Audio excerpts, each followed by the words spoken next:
আমার নবীর তো কোনো কিছু দরকার হতো না, না খেলেও চলতো, পান না করলেও চলতো, ঠিক না বেশি? আমার নবীর খেতে হতো না, 40 দিন পর্যন্ত রোজা রাখতেন, এক দার্সে ইফতারও করতেন না, সেহরিও খেতেন না।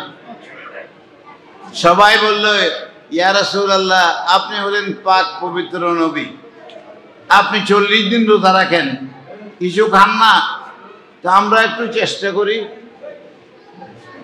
রাসূল পাক সাল্লাল্লাহু আলাইহি ওয়াসাল্লাম বললেন, আমার মধ্যে, তোদের মধ্যে আমার মতো কে আছে?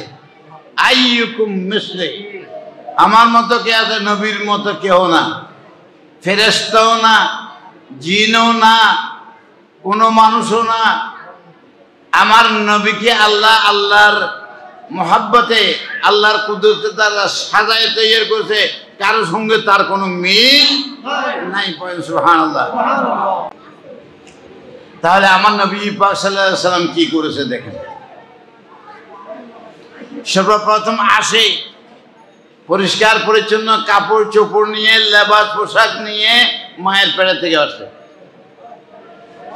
শুনছেন কোন সময় কোনো কেউ কাপড় চোপড় নিয়ে আসছে উলঙ্গ হয়ে, তার মধ্যে মানে কত রকমের মানে রক্ত মাংস ইত্যাদি নিয়ে আসে? কিন্তু আমার নবী হচ্ছে পাক পবিত্র হয়ে আসছে, ছিলেন পাক পবিত্র, আসছেন পাক পবিত্র, ছিলেন পাক পবিত্র, দুনিয়ার বাইরে থেকে পাক পবিত্র, এখনো পাক পবিত্র, কিয়ামতের জন্য পাক পবিত্র। তাহলে আমার নবী পাক সাল্লাল্লাহু আলাইহি ওয়াসাল্লাম আসি দেখলো মক্কা নগরীতে মারামারি আর ফাটাফাটি সামান্য ব্যাপারে দুইটা দল হয়ে গেছে, দুইটা গোত্র, তিনটা গোত্র মিলে একে অপরের সঙ্গে যুদ্ধ করতেছে। এই যুদ্ধ 120 বছর পর্যন্ত চলছে। এই হানাহানি রক্তারক্তি ছিল, মায়ের কোনো দাম ছিল না, বোনের দাম ছিল না, বাপের দাম ছিল না। আর সন্তান জন্ম হলে মেয়েদেরকে জিন্দা দাফন করত, একেবারে জীবিত দাফন করত। সে তাদেরকে আজকে রক্ষা করেছে কে? আমার নবী। এটার দামটা দেওয়া দেব। বাপকে মানত না, মাকে মানত না, পরিচয় ছিল না, বিয়ের পদ্ধতি ছিল খুব খারাপ, নিকৃষ্ট পদ্ধতি। একটা সাইনবোর্ড লাগাই দিত, উপরে কাঠের সঙ্গে লাগাই দিত যে আমি বিয়ে করব, যাকে পছন্দ করি, তোমরা যারা বিয়ে করতে চাও আমার কাছে আসো। বুঝেন না জিনিসটা? হ্যাঁ, সাইনবোর্ড লাগাই দিত, মানুষ আসতো, যেটা পছন্দ হইতো সে বিয়ে করত। বিয়ে মানে চলতো, বাচ্চা হলে এটা তার কোলে দিয়ে এটা বলতো দেখি এর বাচ্চা। আর সব অশ্লীল কাজ করেছে সারা বছরেই। তাহলে এটা কার বাচ্চা হবে আপনি একটু বিচার করেন তো দেখি।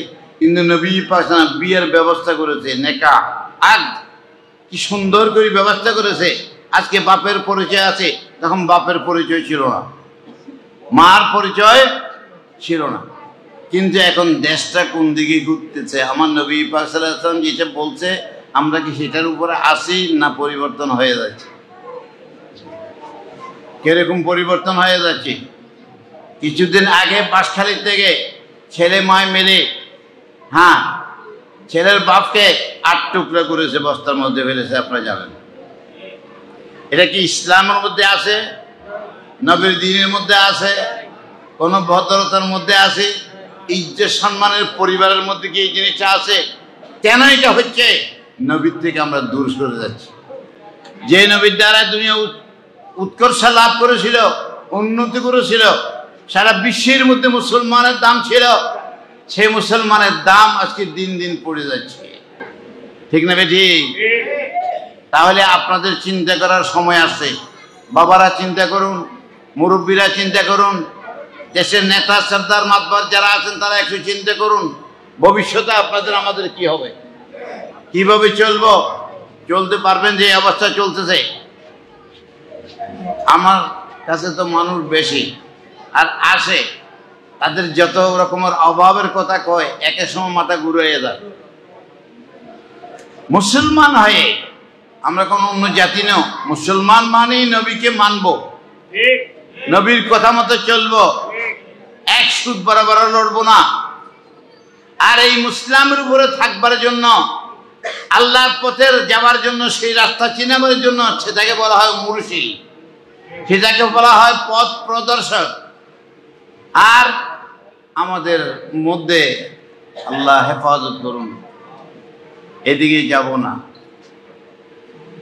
কাজেই আমরা যদি শান্তি চাই, ইজ্জত চাই, আর আল্লাহর পরীক্ষায় পাশ করতে চাই, তাহলে আমাদের নবীর পক্ষে পুরোপুরি যেতে হইব।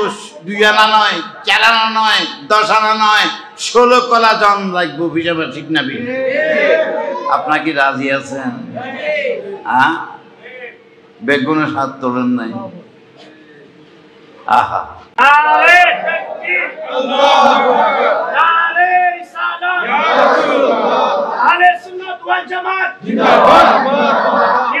তোমায় ভালোবাসি, তোমার জন্য কাঁদি হাসি।